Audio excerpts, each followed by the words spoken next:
You're listening to The Jacob Valk Show. He's breaking down the latest and greatest in sports as only he can. Follow him on Twitter at RealJacobValk. Here he is, Jacob Valk. Hello, sports fans! Welcome to another Brooklyn Nets episode of the Jacob Valk Show. I am Jacob Valk, and it feels really weird to be talking about the Brooklyn Nets right now in the aftermath of Kobe Bryant's tragic death. The reason why I'm doing this show is because I made a commitment to you that I'm going to be alternating what teams I do. Nets, Islanders, Nets, Islanders, Nets, Islanders. For now, obviously when the Yankees and Jets get going, I'll be doing episodes on them. And it's the Brooklyn Nets' turn. So that's why I'm doing it now. And if you're looking at the Nets right now, just in the prism of just the Nets, they are playing like trash. Absolute, unadulterated garbage.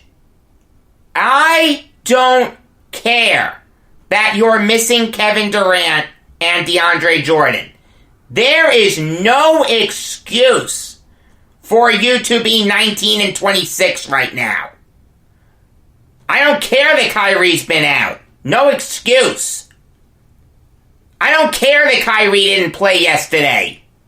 You know what? You're better than the Knicks. Act like it.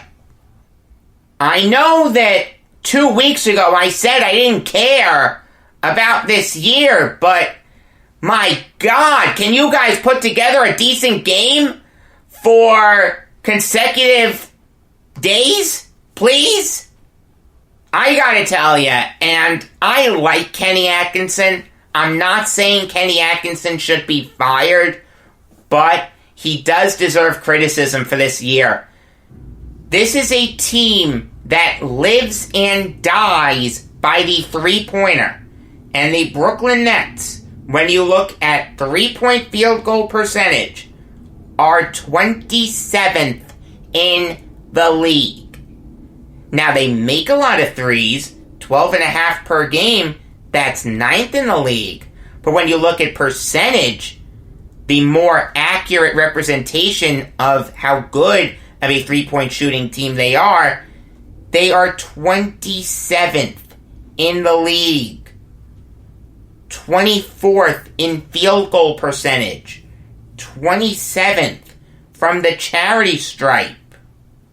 They turn the ball over 15 times a game on average. At the end of the day, we all know how good these players are. The coach does need to change his system around. Whatever he's doing isn't working. Change it to more of a slasher-driven offense.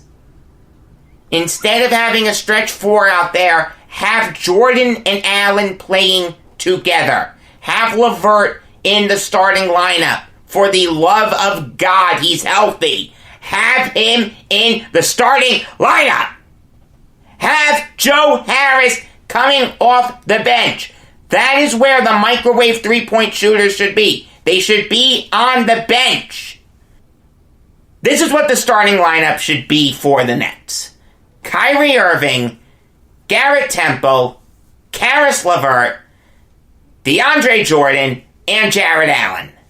If you want to flip-flop Jordan and Allen, fine. Off the bench, Spencer Dinwiddie, Joe Harris, Wilson Chandler, Taurean Prince, and Nick Claxton. Is that going to work? I have no idea. But we got to try something. Change it up. For goodness sakes. There's 7 games under 500. By the grace of God, they're in the Eastern Conference. They're still somehow 2.5 games ahead of the 9 seed Chicago Bulls. If they were in the West, they'd be 3 or 3.5 games out of a playoff spot. You know what? The way this team is playing, they don't deserve to be in the playoffs. The Bucks are going to destroy them. Giannis is going to go for 30 every night. They're going to try to outshoot the Milwaukee Bucks in that series. You do know that, right? The Bucks are a team that is centered around Giannis doing crazy Giannis-like things with his Spider-Man arms, and they just space the floor with three-point shooters. The Nets are going to try to outshoot them. That's what they do every game. They're not going to be able to. Kyrie was right. This team does need to be blown up. At the end of the day, this is going to be a very similar Nets team to next year. The only difference is going to be Kevin Durant. He's just one player. I don't care how dominant Kevin Durant is. He's not going to lift this team to an NBA championship. That was the goal with bringing in Durant, Kyrie, and DeAndre. An NBA championship. And this team could not be any further away from that goal. It's time to try something new. For goodness sake, if you can't see that, shame on you.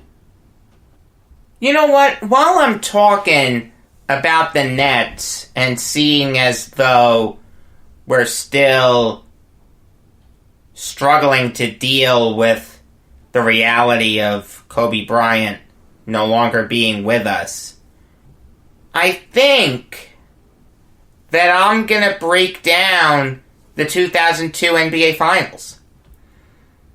The finals that the Lakers swept the Nets. Yeah, I think that's a good way to honor him in addition to what I did earlier today. Yeah, I like that. All right. Good job, Jacob. The Nets really had no chance from the word go in this series. The Lakers were riding high. They were looking for their third straight championship. And look, we can argue about whether that series before against the Kings was fixed all we want, but at the end of the day, the Lakers were still the team going up against the Nets. And from the outset, the Lakers looked like the vastly, and I mean vastly superior team. In the first quarter of Game 1, they outscored the Nets 29-14.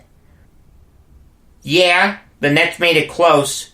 They did outscore the Lakers in the remaining quarters, but it wasn't enough. The Lakers kept their foot on the gas because they knew that's what it took to win an NBA title. And they were able to take Game 1, despite Jason Kidd having a triple-double. Kobe Bryant had 22 points, and Shaq had a double-double. Game 2 was an interesting game. When you look at the final score, 106-83 Lakers, you'd think that was a blowout from the word go. But it wasn't. The Nets only trailed by 6 at the half. And there was a sense that, alright, you know what, we actually have a chance to steal one at the Staples Center. If we do that, anything's possible. But then in the third quarter, the Lakers flexed their championship medal. They outscored the Nets by 10, and then they outscored the Nets by 7 in the fourth quarter. The Nets had no answer for them defensively. Shaq dropped 40 points. He manhandled Todd McCullough.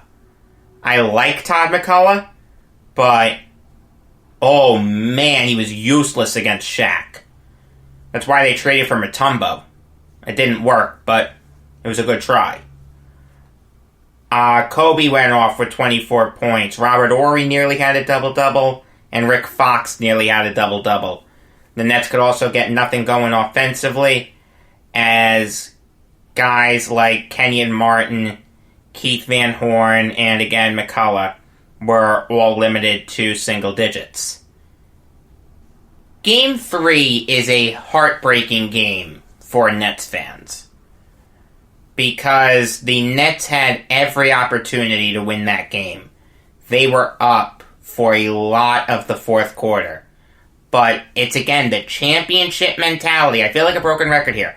The championship mentality that the Lakers had reared its ugly head again. Kobe and Shaq combined for 71 points. And Rick Fox hit 2 clutch free throws at the end to give the Lakers the lead. Jason Kidd with a good try at the buzzer, but you knew it wasn't going to go in. That wasn't the way the script was going to go. This was the Lakers' year. We all knew it by that point. They had come back from a big fourth quarter deficit, and what can I say? They won that series and really eliminated the Nets right there. There was no chance that they were going to win 4 straight. Look, Game 4 was a valiant effort by the Nets. They came out like a bat out of hell. They were leading after the first quarter, 34-27.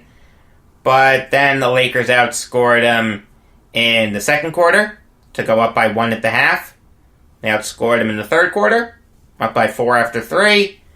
And then they outscored them in the fourth quarter, up by 6 at the end of the game to win 113-107. This was the most balanced attack that the Lakers had all series. Shaq, double-double.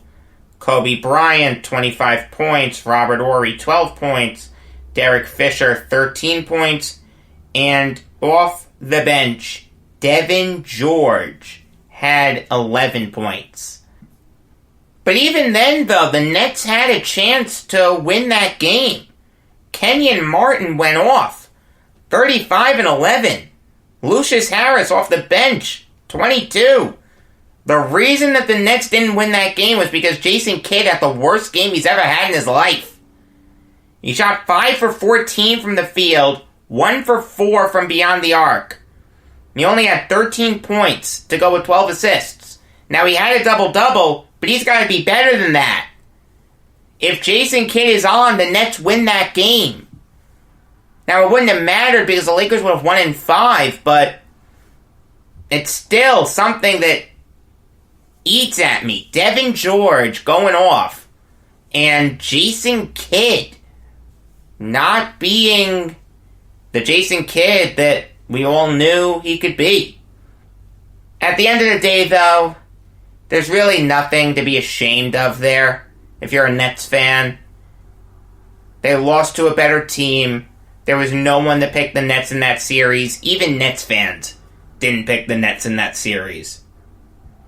Everyone entered that building, the Continental Airlines Arena, knowing that the Lakers were going to win that game. The bad thing is that it just set the Nets up for failure down the line. After the failed Mutombo trade, the Nets ownership cut costs, even though they swung a huge trade for Vince Carter. They still didn't put a great team around him and Kidd. They didn't keep Kenyon Martin around before that. And they just were never able to get over the hump. And it set him back for a long, long, long time. Here's hoping that Durant and Kyrie can do what Jason Kidd and Vince Carter couldn't. Be the dynamic duo for a Nets championship team. Alright, I gotta say, I liked that. That was a good way of incorporating Kobe into an NBA show that wouldn't necessarily be about him. A team-specific show that's not the Lakers. It was a good job by me. I like that. Good job, Jacob. Self-high five. I'm holding a book in my hands. That's why you heard that sound. Until next time, I'm Jacob Valk saying that I decided to get out of owning a bar when my bartender was driving a Cadillac and I was driving a Chevy.